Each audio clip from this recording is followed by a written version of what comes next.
ఓం నమ శివాయై చ నమ శివాయ. సృష్టికి మూలాధారమైనటువంటి శివశక్తుల సమన్వయ రూపం ఈ అర్ధనారీశ్వర తత్వము.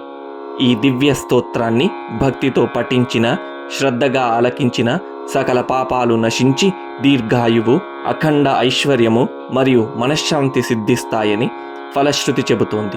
చాంపేయ గౌరార్ధ శరీరకాయై कर्पूर गौरार्ध शरीरकाय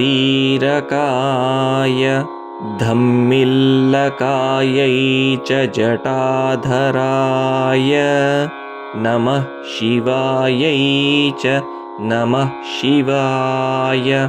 कस्तूरिका कुङ्कुमचर्चितायै चितारजः पुञ्जविचर्चिताय कृतस्मरायै विकृतस्मराय नमः शिवायै च नमः शिवाय.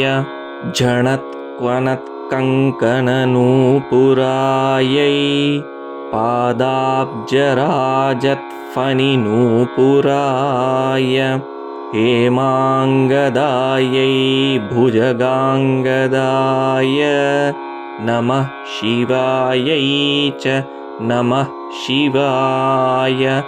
विशालनीलोत्पललोचनायै विकासिपङ्केरुहलोचनाय समेक्षणायै विषमेक्षणाय नमः शिवायै च नमः शिवाय. मन्दारमाला कलितालकायै कपालमालाङ्कितकन्धराय दिव्याम्बरायै च दिगम्बराय नमः शिवायै च नमः शिवाय.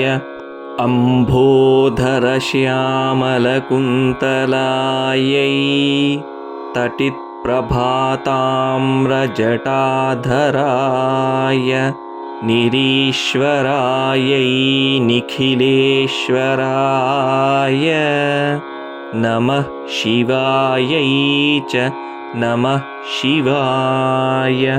प्रपञ्चसृष्ट्युन्मुखलास्यकायै समस्तसंहारकताण्डवाय जगज्जनन्यै जगदेकपित्रे नमः शिवायै च नमः शिवाय.